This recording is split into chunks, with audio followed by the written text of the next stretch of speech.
Na Eco Africana TV, na leo tumekuletea kipindi kizuri kabisa, namna ya matumizi ya incubator ya Kichina ya mayai 128. Watu wengi wanasema ni incubator mayai 130, wengine wanakuambia mayai 150, lakini ikiwa na flow mbili kiuhalisia ni incubator ya mayai 128. Mimi naitwa fundi Zakaria Msamba kutoka hapa Eco Africana. Kwa hiyo kitu chote ambacho tunakuelekeza hapa basi ni kitu cha ufundi zaidi. Hatuangalii kukufurahisha, hapana. Sisi tunaangalia kukuelimisha ili wewe unapoenda kutumia incubator yako upate matokeo mazuri. Hilo ndio sisi tunachokihitaji, ni kwamba wewe upate matokeo mazuri, sio sisi wewe kukuuzia, hapana. Sisi hatuwauzii watu incubator. Sisi tunatoa elimu kwa wingi ili unapoenda kuitumia mashine yako uitumie kwa usahihi na ikupe matokeo, kwa sababu najua kwamba watumiaji wa incubator nyingi kama hizi za Kichina ni wale wafugaji wadogo wanaoanza, lakini pia wengi wanakuwa hawajui kabisa kutumia incubator. Najua umekutana na video nyingi ambazo tumefundisha hapo mwanzo, au watu wengine wakiwa wanafundisha namna ya kutumia hizi incubator, lakini sisi leo tumekuja kufanya in general maelezo ya muhimu zaidi ambayo video za mwanzoni hatukuvielezea, lakini leo tunataka tuvielezee kwa usahihi, lakini pia na yale maelezo ambayo tulikuwa tumeelezea zamani tuyaelezee pia. Kwa hiyo hii tumekuja kufanya marekebisho, yani kufanya marekebisho mengine mazuri ambayo yatakufanya wewe ukiona video hii basi unufaike moja kwa moja, tena haina haja kuangalia video nyingine yoyote. Karibu sana. Unaona hapa ni incubator ya mayai 128 kama unavyoiona. Sawa, inakuja na vitu mbalimbali. Inakuja na lola, inakuja hizi lola za chini na juu. Hivi nitaelezea baadaye, maana ni vitu ambavyo kuna hizi vifaa vya sola, vya umeme, vifaa vya kuwekea maji. Hivi vipo na watu wanavizungumzia sana, lakini sisi hatutaanza na hivyo. Tunaanza vitu vya muhimu sana. Kitu cha kwanza, kitu cha muhimu ni usambazaji wa joto kwenye incubator. Usambazaji wa joto kwenye incubator ndio kitu cha muhimu sana cha kuzingatia. Je, hiyo incubator unaonunua ina usambazaji mzuri wa joto? Sawa? Kwa hiyo sasa kwenye theory ya usambazaji wa joto kwenye incubator, sawa, ni kwamba ni rahisi joto au hewa kutoka chini kwenda juu, lakini ni ngumu msukumo wa hewa kutoka juu kwenda wapi? Kwenda chini. Sawa? Kwa hiyo ndio maana incubator kama hii hapa, sawa, hizi feni zake unazoziona hapa, njoo uone. Hizi feni zake hizi ziko mbili, lakini sio kwamba zinapuliza kuja huku, hapana, zinapuliza kwenda kwa ndani. Ili sasa kilichofanyika hapa, matundu yapo pembeni, haya matundu ambayo yanakuja naingia kwenye matundu haya huko, hewa ikiingia huko inaenda kule chini, afu ndio hiyo theory inazaliwa kwamba ile hewa joto linatoka chini kuja juu kwa urahisi. Sasa ili iweze kutoka kwenye matundu iende chini, lazima pressure iwe kubwa, yani sehemu inayopita ile hewa iwe nyembamba, ili ile hewa ipite kwa spidi iende chini, afu kutoka kule chini napo itumie nguvu ya kawaida yenyewe ambayo ndio nguvu yake ya kiasili kutoka chini kwenda juu. Kwa hiyo ndio maana ukitazama vizuri matundu hapa yako machache, hayako mengi sana. Hayako mengi sana ili kufanya ile hewa iwe na pressure kubwa, ili iingie pembeni iende kule chini kabisa. Huku chini, ngoja nikuonyeshe. Huku chini kabisa, huku chini kabisa ndio irudi kwa kupita huku ije juu. Kwa hiyo incubator nyingine unakuta haina hii body haijafunikwa kabisa. Kwa hiyo ukiona umeenda kununua incubator, sawa, zingatia mzunguko wa hewa au wa joto kwenye hiyo mashine. Ukiona hapa iko wazi, yani matundu yake yani ipo wazi automatically, basi ya incubator kukupa matokeo itakuwa ni changamoto kidogo. Umeona? Na kitu kama hicho huwezi kumsikia fundi yote anakuelekeza. Kwa hiyo kitu cha kwanza. Kitu cha pili ni kwamba pia wameweka hacha. Sasa hii hacha inakusaidia kwa vitu viwili. Kwanza inakusaidia vifaranga vyako vikae hapa, sawa? Lakini sio kusaidia hivyo tu. Wakati wameweka na hii hacha, imesababisha space iongezeke. Kwa hiyo sasa kama space itakuwa ni kubwa, the way space inaongezeka kuwa kubwa, ndio the way namna ya hewa inapata nafasi ya kupenya. Na ikipata nafasi ya kupenya ndio inakuwa rahisi mayai yako yote kufikia joto la size moja. Kwa hiyo incubator ikiwa imebanwa sana, haina space ya kutosha kusambaza joto, basi hiyo incubator inakuhakikishia kwamba kuna baadhi ya mayai utakuta hayapati joto sahihi. Sawa? Kwa hiyo inapelekea incubator yako haitafanya kazi. Lakini hicho kitu cha kwanza, lakini kitu cha mwisho cha kabisa nitachokuelezea ndio kitakuwa ndio cha muhimu, ili vitu vyote hivi, ili mashine yako ifanye performance nzuri. Okay, kitu hicho cha kwanza. Cha pili tunakuja kwenye mota. Sawa? Njoo uone kitu hapa. Takielezea hiki nacho watu huwa waelezee. Umeona hapa? Njoo uone hapa kabisa hapa. Hii ukiangalia kwenye mstari hapa chini wamekwambia ni AC volt 12, lakini huko mbele wati ngapi? Wati 4. Unajua hapo kama inaonekana vizuri, kama ukiona vizuri ndio hiyo hapo. AC volt 12, wati ngapi? Wati 4. Sasa ina maana gani hii mota kuwa hivi? Ni kwamba hii mota sio, cha kwanza sio ya DC volt 12. DC ukisema AC ni kwamba ni umeme huu wa kawaida majumbani, sawa? Lakini ukizungumzia DC ni umeme huu kwenye mabetri huu haya au ya sola, sawa? Lakini hii ni AC, umeme mkubwa, lakini umeme mkubwa tunaotumia sisi ni voti 220, lakini hii mota imetengenezwa kwa voti 12. Sasa somo lake ni nini? Ni kwamba umeme wa voti 220 una nguvu, sawa? Kwa hiyo sasa ili mota ilitakiwa itengenezwe iwe na voti 12 ya AC na sio DC, ili mota iwe na nguvu, ili isukume mzigo mkubwa. Kwa hiyo faida yake ni kwamba inaweza ikazungusha mzigo mkubwa wa mayai, lakini hasara yake nataka ujue kwamba haigeuzi mayai. Kivipi haigeuzi mayai? Haigeuzi mayai ikiwa inatumia kwenye sola, kwenye njia ya sola. Yaani ukiconnect hapa, ukaconnect hii waya yako kwenye sola au betri, haitageuza mayai. Maana yake nini? Kwenye upande wa umeme, ukichomeka hapa kwenye umeme hapa ndio itageuza mayai. Sasa hili ni kosa ambalo watu wengi wanakutana nalo, ni kwamba wanauziwa incubator hawaambiwi kwamba bwana, kwenye njia ya sola haigeuzi mayai kwa sababu 1 2 3. Kwa hiyo kinachokuja kumkosi ni kwamba kumbe mashine inafanya kazi vizuri, umeme ulikuwepo, kila kitu kilikuwepo, akawa ameconnect kwenye sola, sawa? Anajua kwamba incubator inageuza mayai, kumbe hageuzi mayai, na mwisho wa siku hapati matokeo yoyote. Kwa hiyo unaponunua incubator ukumbuke kwamba hii njia ya sola imeweka kama backup endapo umeme ukikatika, sawa? Tunaamini kwamba umeme unaweza kukatika hadi masaa 8 kwa siku, hapo ndio muda mwingi. Kwa hiyo ndani ya masaa 8 ambao ndio huo masaa 8 natakiwa ugeuze mayai manually, kwamba kama yamefika masaa 8 tangia umeme umekatika na unatumia kwenye sola, geuza mayai kwa mkono, sawa? Kwa hiyo lazima ufanye hivyo, sio kwamba inageuza automatic kwenye upande wa sola, inageuza automatic kwenye upande wa umeme. Kwa hiyo kitu cha kuzingatia. Na kwa nini haigeuzi? Kwa sababu hii mota inatumia AC volt 12, sawa, na sio DC volt 12. Kwa hiyo hicho kitu cha kuzingatia sana kwa wale ambao wanatumia sola. Kwa hiyo kama mimi hapa, kama mimi fundi, ukiniambia sasa kwa sisi tunatumia sola tu mwanzo mwisho, tunafanyaje? Njia ziko mbili. Njia ya kwanza utumie njia ya umeme, ukonvert kwa kutumia inverter, umeme kutoka kwenye betri ukonvert kwa inverter uje kuwa AC uconnect hapa, au njia nyingine, nunua incubator ya mayai 40 kama hii hapa ndogo yake ya mayai 40. Ile inageuza mayai kwa sababu mota yake ni ya DC volt 12. Kwa hiyo mfumo wote ni wa DC. Kwa hiyo nakushauri angalau hata kama uchukue 3 4 ni wewe, lakini nakushauri hivyo. Kwa hiyo njia ziko mbili hizo nilizokuelezea. Kwanza unapotumia umeme kwa njia ya inverter, kuconvert umeme kutoka kwenye betri kuja kwenye inverter unakuja kutumia kwenye mashine yako kwa njia ya AC, au ununue incubator ya mayai 40 ambayo ina mfumo kamili wa mfumo wa DC. Yaani kuanzia mota inatumia DC na heater inatumia DC, fan inatumia DC. Hicho kitu cha pili cha kuzingatia kwenye kwenye mota zako.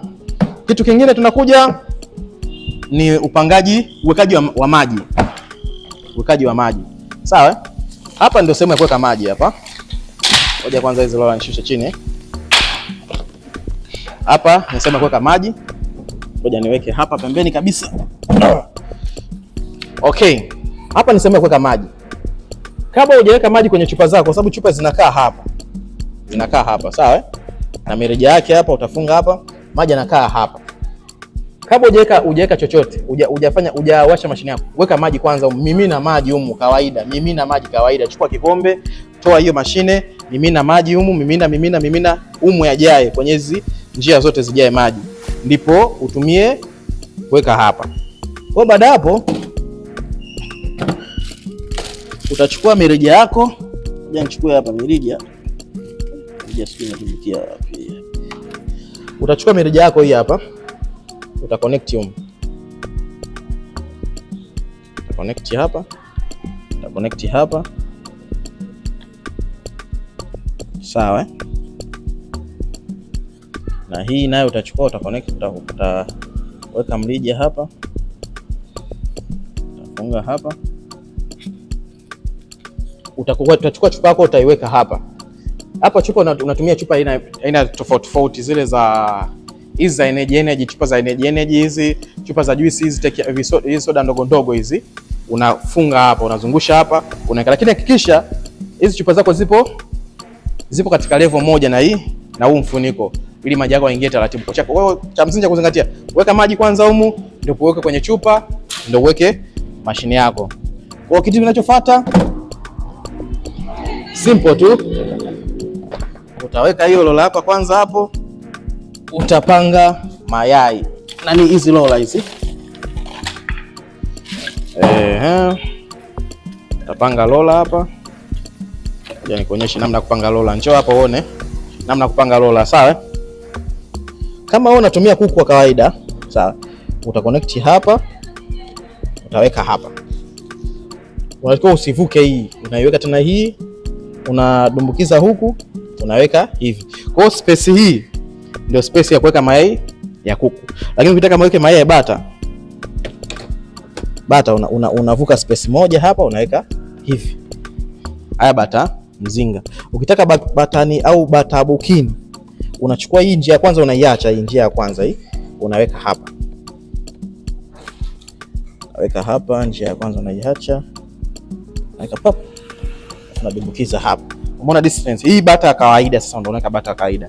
Lakini ukitaka bata wa bukini, unaweka hii ya mwanzo kabisa, space inakuwa hivi.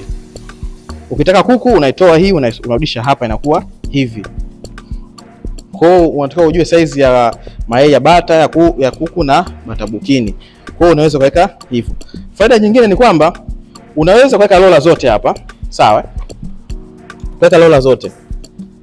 Ikifika siku 18, hizi rola nyingine unatoa mayai hapo, unaacha mayai hapa ambayo tayari yameshafika siku 18, haya mengine unabakisha kwenye rola ili aendelee kugeuza. Umeona? Okay. Focus there. Umeona? Kwa hiyo unaweka mayai hapa. Yaani mfano, yani si kwamba umeweka mayai yote kwenye rola. Ikafika siku 18. Sawa, ikifika siku 18. Kuna mayai mengine kama tuseme hapa sina kama mayai 60. Mayai 70. Uliweka mayai 30 siku wiki ya kwanza, mayai 30 wiki ya pili kwenye rola. Sawa?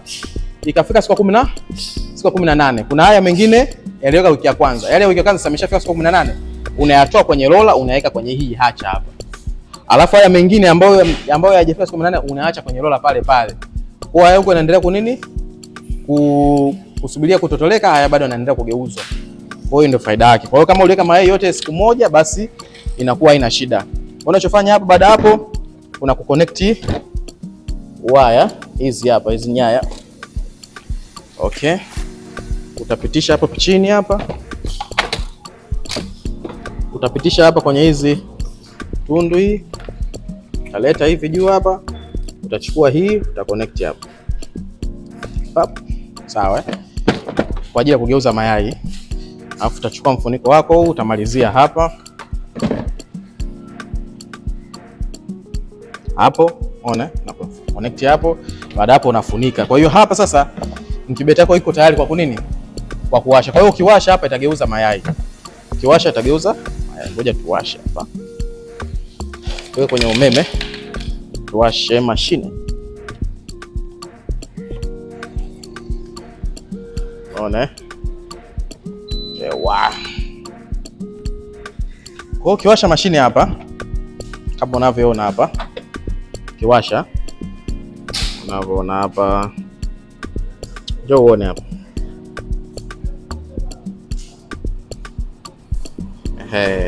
Umeona hapa? Sasa ukiwasha mashine ni kwamba joto hapa limesetiwa 37.8, unyevu 60.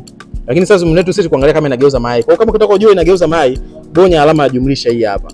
Ukibonya mara moja, utaona alama kugeuza mayai hii imewaka. Ikiwaka, ukija unashika hizi hapa. Umeona hii rola hii? Unaishika hii. Unaangalia je inazunguka? Kwa hiyo utaona inazunguka taratibu kama ukiwa umezoom vizuri. Hapo utaona inazunguka. Kwa hiyo ukishika hivi ndio inakusaidia sasa kujua kwamba incubator yangu inafanya nini? Ugeuzaji wa mayai unafanya kazi. Kwa hiyo hakikisha kwamba cha kwanza geuza mayai, hakikisha kwamba mashine inageuza mayai kwanza. Kabla hujaweka mayai kabisa, hakikisha incubator inageuza mayai, alafu ndio vitu vingine vifuate. Sawa. Kwa ushapanga rola yako, ushaweka maji, connect motor, ushapanga rola, sawa? Ushaweka mayai. Ushahakikisha incubator ina nini, motor inageuza, si ndio? Unakuja kwenye setting sasa. Njoo uone. Okay, tunakuja hapa kwenye setting, sawa? Cha kwanza unahakikisha kwamba joto hapa sasa tunafanya setting, sio testing. Kila siku nasema kwamba una utofauti wa setting na testing. Hapa sana kuonyesha setting. Setting kwamba joto kama unafuga kuku, sawa? Unatakiwa joto hapa liwe 37.8 au 38. Kwa hiyo automatic utakuta tu isha setiwa, ipo tu. Hata kama ujui unaikuta tu. Yaani automatically unaikuta, lakini sasa tunakuelekeza ili ujue kwamba kuna siku itatokea labda watoto wamechezea au kuna wewe umegusa ulikuwa ujui, umeona eh? Kwa hiyo unatakiwa usetie. Ukitaka ujue namna kuseti hapa hii sasa 7.8 unabonya hii hapa juu. Utaona imekuja PP. Hapo unaona inawaka. Kwa hiyo hapo unaweza kashusha au kapandisha. Umeona eh? Mfano kuja niweke 68.0. Nikibonya tena hapa inakuja 60. Sawa eh? Hapa naweza labda nikaweka 65. Hii hapa 65, umeona? Hii hapa. Alafu nikabonya hapa nikasave ikaja sasa 8 kwa 65. Au mtu anataka kuseti kwa kutumia hivi vindege. Ukitaka kuseti kwa kutumia hivi ndege unabonya mode hapa. Hii mode unakuwa unakandamiza kama sekunde 3 hivi. Hii mode unakandamiza hivi. Utaona ndege huyu amewaka huyu. Huyu hapa. Umeona amewaka rangi nyekundu. Ukibonya tena utaona amehama. Ikihama na settings zinabadilika. Umeona ndege huyu amehama hapa, amekuja huyu bata na settings zimebadilika sasa na ngapi? Sasa 8.3. Kandamiza tena. Anahama ndege mwingine, bata mwingine tena. Sasa 8.5 kwa 65. Ukikandamiza tena kama sekunde 3 hivi, anahama hivyo kwenda kwa kanga. Umeona eh? Ukikandamiza hivyo inakuja kwa huyu hapa ndege mwingine. Ukikandamiza tena inakuwa free. Ukiona taa inawaka katikati ni kwamba hapo unakuwa sasa unaweza kufanya setting. Lakini mfano nibonye hapa niweke kwenye setting ya ndege huyu hapa. Umeona ndege? Nikisema mimi nianze kufanya setting zile nilizokuwa nafanya mwanzoni, hata nifanya haiwezi badilika. Hata nibonye wapi haiwezi kubadilika. Kwa sababu wewe umeshachagua nini? Umeshachagua ndege huyu. Ili upate nafasi ya wewe ku setting unavyotaka wewe, tunakushauri usitumie ndege yoyote. Wewe kuwa free, usitumie ndege aina yoyote. Bonya mpaka hao ndege wote watoke. Wakitoka iwe free. Sasa kwa nini nashauri iwe free kwenye hapa ndege? Kwa sababu ikifika siku 18, sawa? Tunashauri siku 18 joto lipungue. Joto punguza liwe mpaka 37.2 ili kusaidia. Kwa sababu kwa nini wanasema tupunguze joto kwenye mpaka 37.2? Kwa sababu kwenye incubator vifaranga wenyewe huwa vinazalisha joto. Ifika siku 18 vile kwamba vifaranga ndani yake kuna kifaranga. Sasa kile kifaranga nacho kinapumua. Sasa kumbuka kuna vifaranga zaidi ya 128. Vifaranga 128 ni vingi. Kwa hiyo vikiwa vinazalisha joto, vitazalisha joto double. Kama kuna joto wewe ambao umeweka sasa 7.8, lakini kuna joto sasa ambalo linazalishwa na vifaranga. Kwa hiyo mwisho wa siku utajuta joto lako mule kwenye incubator linafika mpaka 40. Kwa hiyo litakuwa lina madhara. Kwa nini? Kwa vifaranga ambao wako ndani ya mayai. Kwa hiyo tunakushauri ikifika siku 18 punguza joto mpaka 37.2 au 37.5, lakini 37.2 ni nzuri zaidi. Alafu ongeza unyevu mpaka 70, lakini kikubwa ukumbuke kwamba unyevu unajicontrol kwa kutumia maji. Sasa njoo hapa tuseti sasa joto letu. Hapo tumefika siku 18, ukumbuke. Nakumbusha hapo tumefika siku 18. Joto unabadilisha sasa, unabonya hapa mara moja. Inakuja hii hapa, una PP, unashusha. Mpaka 37.2 hapo. Unabonya hapa, unaongeza unyevu mpaka 75. Sawa eh? Una save hapa. Nabonya hapo tayari sha save. Wewe ukifika siku 18 settings zako zinatakiwa ziwe hizi hapa chini. Ikifika siku ya 18 mayai yako umeweka humu, hakikisha settings zako zinakuwa za namna hii. Hii ndio tunashauri kama mimi fundi na kushauri weka setting hiyo. Ili sasa joto unaozalisha kifaranga ndani ya mayai na ukikompea na hilo hapo, una nini? Linakutana kwenye ngapi? 38 au 38.5 ambalo linakuwa ni sahihi katika kutotolesha nini? Faranga. Lakini kumbuka set joto hilo siku 18 ikiwa mayai yako yote umeweka siku moja. Kumbuka setting ifanye hivyo siku 18 endapo mayai yako yote uliyoka humu ni ya siku moja. Na naamini sana watu wengi wanaotumia hizo incubator huwa wanaweka mayai ya size moja yote kwa siku moja. Kwa hiyo nakushauri hiyo tumia siku ya 18. Tunakuja kipengele kingine. Sawa? Kipengele kingine tunakuja kwenye controller. Hii controller inaonyesha kila kitu, lakini unatakiwa utambue kwamba hii ni temperature control. Sawa? Ina control joto na inaonyesha unyevu. Ina control joto na inaonyesha unyevu. Haicontrol unyevu, yani hai control unyevu. Kivipi? Ni kwamba hii controller joto likizidi yenyewe inakata. Lakini katika upande wa unyevu unaweza kupitia nini? Kupitia maji. Sawa? Hasa kama unaweza kupitia maji, kwa hiyo kuna muda unyevu unaweza ukapanda juu kwa haraka. Ndio maana watumiaji wengi wa incubator kama hizi, kama incubator yako haijafanywa testing, wewe ulinunua tu kwa mtu, kuna kitu utachokiona kwamba unyevu unapanda kwa haraka sana mpaka unafika 80 au mpaka wengine unapitiliza mpaka unafika 90. Kwa nini? Kwa sababu ukujua kitu kimoja kwamba hii incubator zote za kichina hizi ndogo ndogo hazina part ya kufanya ya control unyevu. Yaani hakuna kifaa cha kuzalisha unyevu. Ili kifaa cha kuzalisha unyevu kiwepo, lazima kuwe na system ya kucontrol huo unyevu. Sawa? Lakini humu ndani kuna kifaa cha kuzalisha joto. Sawa? Ndio maana kuna control ambayo ina control hicho kifaa cha kuzalisha joto. Lakini humu ndani hakuna kifaa cha kuzalisha unyevu, kwa sababu hii controller hakuna system ya kucontrol huo unyevu. Unyevu unajizalisha wenyewe automatic kwenye hii incubator. Unatakiwa ujue hivyo. Sawa? Kwa hiyo moja kwa moja tunasema hivi kwamba hii incubator imepoteza sifa ya kuwa full automatic system kwa 100%, bali ni full automatic kwa 90%. Sawa? Kwa 90%. Kwa hiyo sio mbaya, kwa sababu kiasi cha unyevu tulichopewa katika incubator ni kikubwa sana, kuanzia 45 mpaka 85. Lakini kiwango kizuri ni kuanzia 55 mpaka 75. Umeelewa?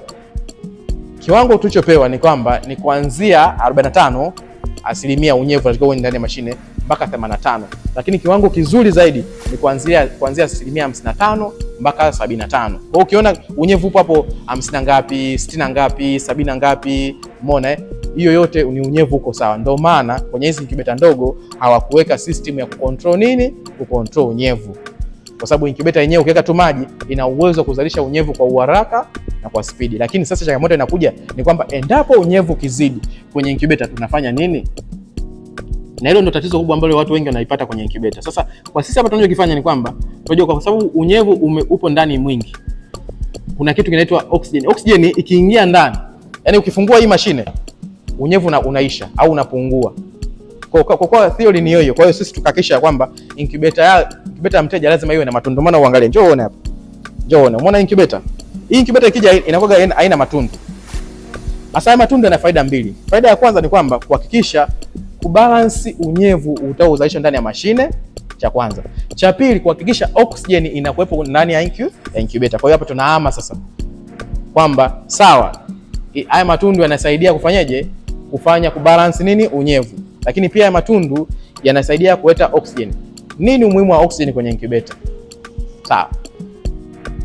Oxygen ni muhimu kwenye incubator kwa sababu tukumbuke kinachokiwekwa humu kwenye mashine ni kiumbe hai. Sawa? Na kikifika siku ya 18 kinakuwa ni kiumbe kamili, yani kinapumua kabisa. Yani kifaranga ndani yake kinakuwa kinapumua kabisa. Kama kinapumua carbon dioxide, kinatakiwa kipokee nini?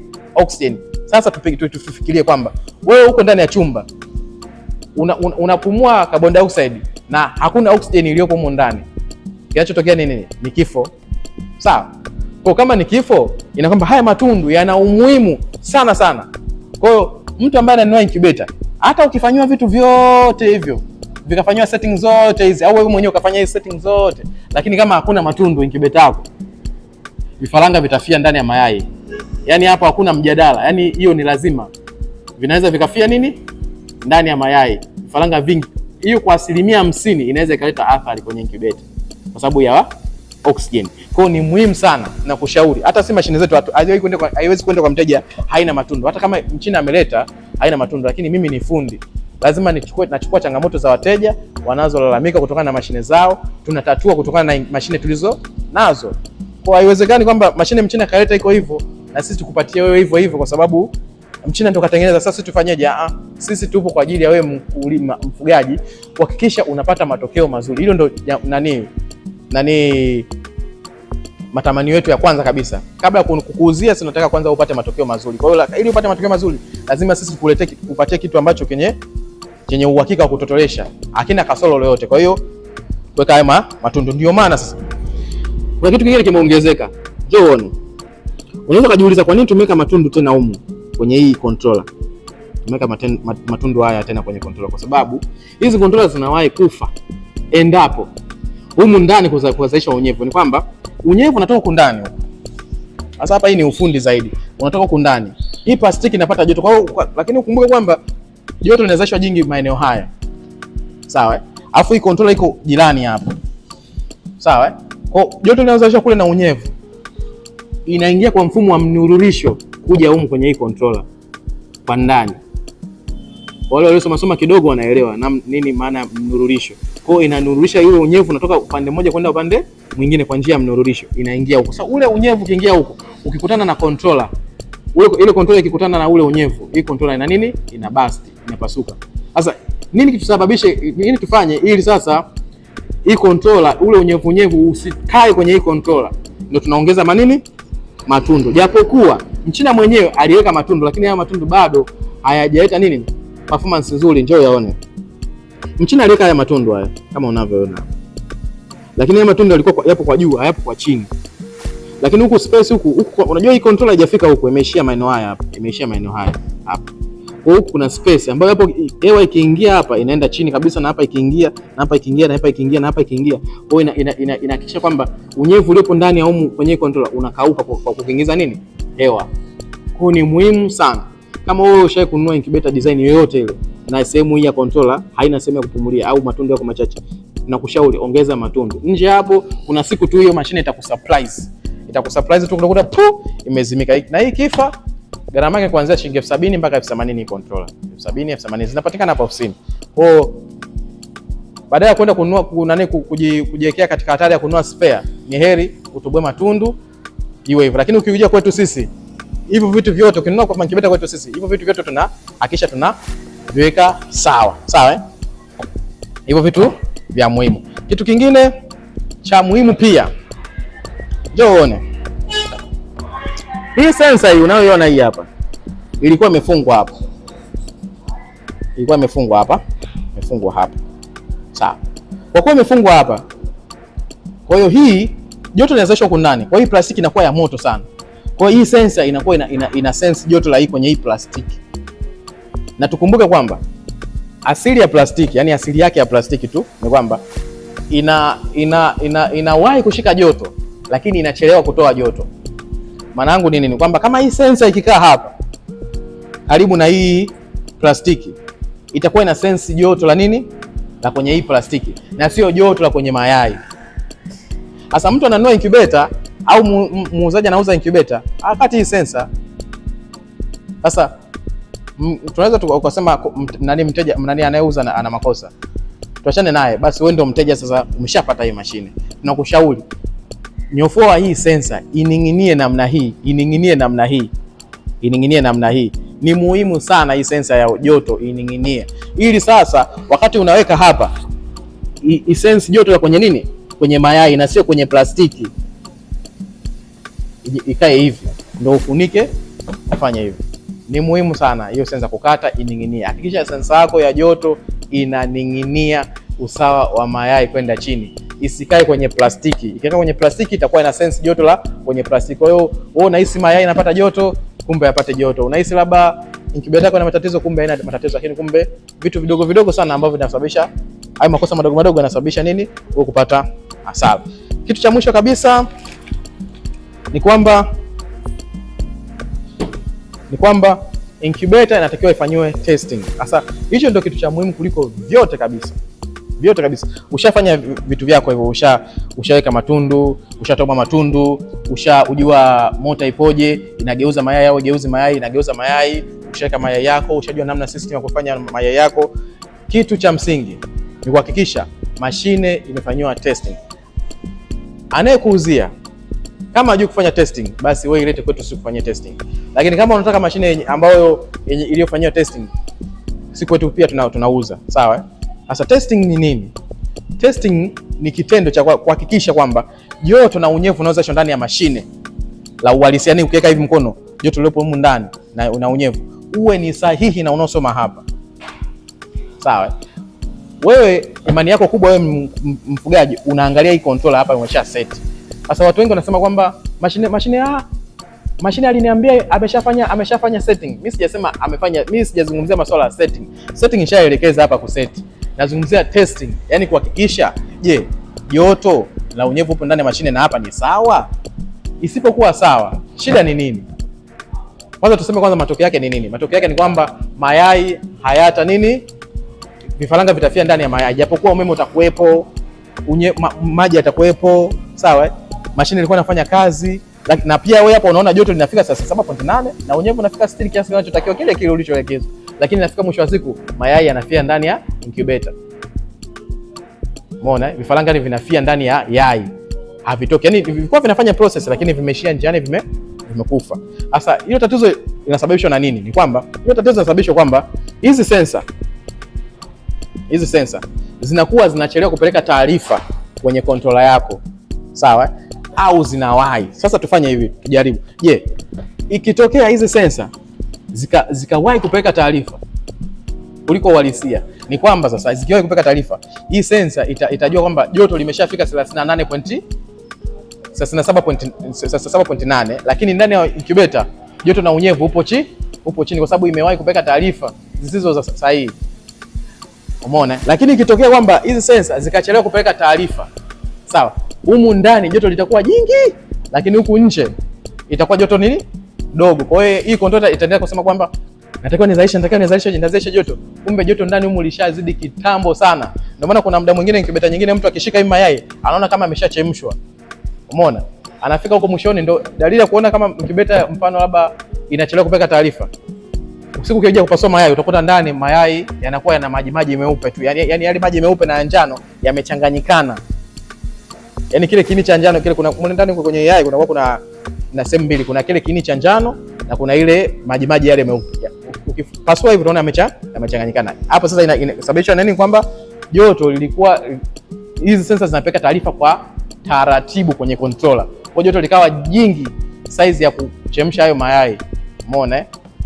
Kwa hiyo changamoto. Kwa hiyo inatatuliwaje ile tatizo? Kwamba sisi kama mafundi huwa tunahakikisha kwamba kuna vifaa maalum ambavyo tunavitumia kuhakikisha joto la ndani ya incubator na hapa linasetiwa. Kwa hiyo tunahakikisha kwanza joto la ndani ya incubator lipo kiasi gani kwa kutumia vifaa maalum. Baada hapo tunaingiza program nyingine ambayo ya kusetia hii controller ikae sawa ili iendane na nini?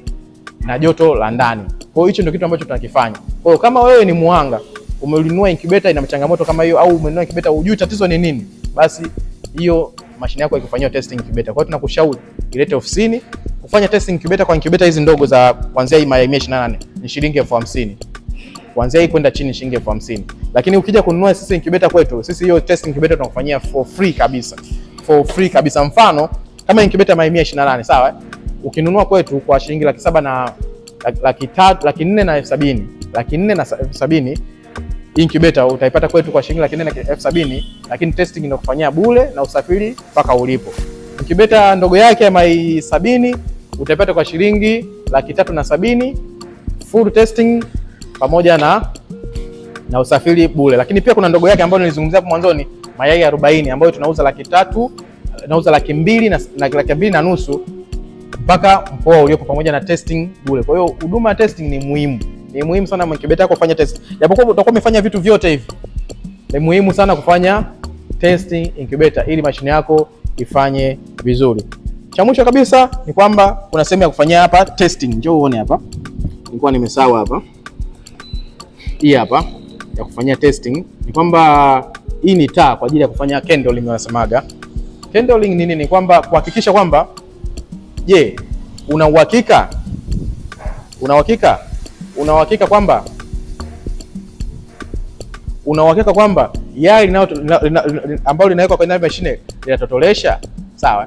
Kwa hiyo tunachofanya nini? Unadumukiza kwanza mayai yako humu yote. Ukiweka mayai yako humu yote, sawa. Ikifika siku ya 7, yani unahesabu siku ya kwanza, ya pili, ya 3, ya 4, 5, 6, 7. Unatoa yai moja moja, unaweka hapa. Ukichukua yai ukaweka hapa, kwa ndani lina michirizi ya damu au lina uweusi kidogo, ujue basi hilo yai lipo kwenye katika process ya kuwa nini? Kifaranga. Unarudisha. Ukichukua yai jingine ukaweka hapa, ukaona lina mstari wa duara, yani mstari kama mstari mweusi wa duara, aidha umeenda kwa kushoto kwenda kulia au juu chini wa duara, basi ujue hilo yai limeharibika. Sawa aidha labda lilipotagwa lilipata ufa au katika usafirishaji ulipata ufa, hivyo inakuwa lina makosa au lilikuwa lina matundu ambayo yameleta ufa, kwa hiyo haliwezi kutotolesha. Lakini ukichukua jingine ukaweka hapa ndani hapa kwenye testa yako, ukaangalia ukaona linapitisha mwanga mwanzo mwisho, juu mpaka chini, basi ujue ile yai halina mbegu kabisa. Kwa hiyo unataka uyatoe, kama utatumia kula sawa, lakini kama ukiyatupa hayo haina shida kwa sababu ni salama. Sawa hicho pia ni muhimu kujua. Lakini kumbuka, hakuna testing, hakuna candling ya kufanya siku ya kwanza kabla hujaweka mayai. Hakuna kipimio cha kupima haya mayai yanafaa kutotolesha kama ile siku ya kwanza ukiyachukua, eti kuna kifaa ambacho unaweza kupima siku ya kwanza tu ile kabla hujaweka mayai kwenye incubator ujue yanatotolesha au hayatotoleshi. Hicho kifaa kwa sasa hakipo, labda sijajua kwenye makampuni makubwa hayo, lakini sina uhakika bado mpaka sasa hivi kama hicho kifaa kinapatikana, lakini njia sahihi ndio hiyo hapo. Lakini pia ukiyatoa ile mayai ambayo hayafai, unaruhusiwa kubadilisha kulipea mengine ili mashine isipate hasara. Sawa Lakini kitu kingine cha kujua ni kwamba kwenye matumizi ya sola, sawa, kwa incubator hapa matumizi ya sola angalau uwe na betri ya N150. Betri ya N150 ndio inaweza ikaendesha hii incubator N150 kwa masaa 24, au kama incubator ya ile ya mayai 70 uwe na N100, kama ile incubator ya mayai 30 uwe na N75. Hivyo ndio inaweza ika perform kwenye sola. Na kumbusha tena pale mwanzo nilisema kwamba kwenye upande wa sola ugeuzi mayai, lakini kwenye upande wa umeme inageuza mayai.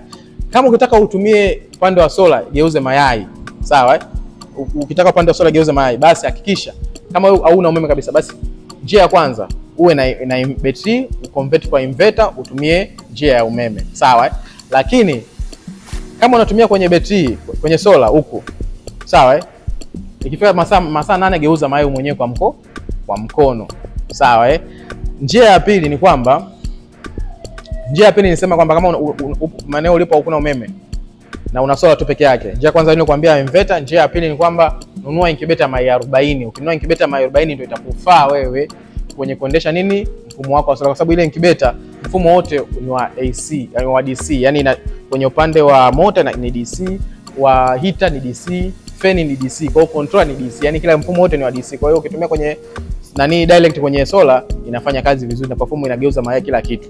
Kwa hiyo hivyo ndio vitu vya muhimu. Kama kuna kitu kingine unataka ukifahamu, comment hapo chini, au swali lolote ambalo unataka ulifahamu, comment hapo chini. Mimi naitwa Zakaria, fundi incubator kutoka Eco Africana. Tupo Dar es Salaam Tegeta Nyashozi. Kama upo mkoani unahitaji incubator, tunatuma incubator mikoa yoyote ile. Kama mashine yako ina changamoto yoyote ya test incubator, basi wewe wasiliana na sisi kwenye namba zetu hapo chini, tukupatie maelekezo namna gani tutaitatua changamoto lako la incubator. Incubator yoyote ya Kichina ukitaka solution ilete kwetu Eco Africana, sisi tutairekebisha. Lakini pia tunakushauri, kwa hiyo unaweza kununua incubator, hakikisha kama umeona video hii, basi leo chukua uamuzi, njoo ununue kwetu ujipatie mashine yenye ubora. Lakini kama ukiona bei zetu sisi ni kubwa sana, sehemu nyingine unauza bei rahisi, sisi tunakupa uhuru. Unaweza kaenda kununua sehemu ambayo bei rahisi, unaileta kwetu, tunaifanyia testing. Kwa sababu mfano wewe umenunua incubator haijafanywa testing, umeisafirisha kwenda mkoani umenunua kwa bei gharama nafuu, sawa. Kama hapa tuseme umenunua labda 400,000, sawa, ukaenda mkoani ukasafirisha 20,000, ukafika kule ukaweka mayai 128, kila yai moja shilingi 500, kila yai moja shilingi 500. Hebu namba simu hapo, piga mahesabu kwamba piga mahesabu hasara utapata endapo mashine yako haijafanywa testing, kwamba umeweka mayai 128, si ndio? Yai moja inauzwa shilingi 500. Kwa hiyo inatakiwa hiyo 500, labda 550 pamoja labda na usafiri mpaka inakufikia, sawa 500, sawa. 550. 70,000 sawa. Umetumia umeme wa shilingi 15,000 au 10,000, tuseme 15,000 sawa, umeme wa 15,000. Umetumia, kuna muda hapo umetumia siku 30, mwezi mzima sawa. Baada hapo sasa ulitumia incubator hapo sasa mashine yako haijakupa matokeo, utaileta huko kwetu ofisini tena shilingi 20,000. Umeona? Utairudisha kwa shilingi 20,000 tena. Sawa, sisi tutakufanyia testing labda tutakufanyia 50,000. Umeona? Utapata hasara ya shilingi ngapi? 175,000. Sawa, 175,000. Endapo tu kwamba mtu ulinunua mashine alafu hujafanyia testing. Kwa nini sasa upingie gharama yote baada ya kununua tu incubator moja kwa moja kwa shilingi laki ngapi?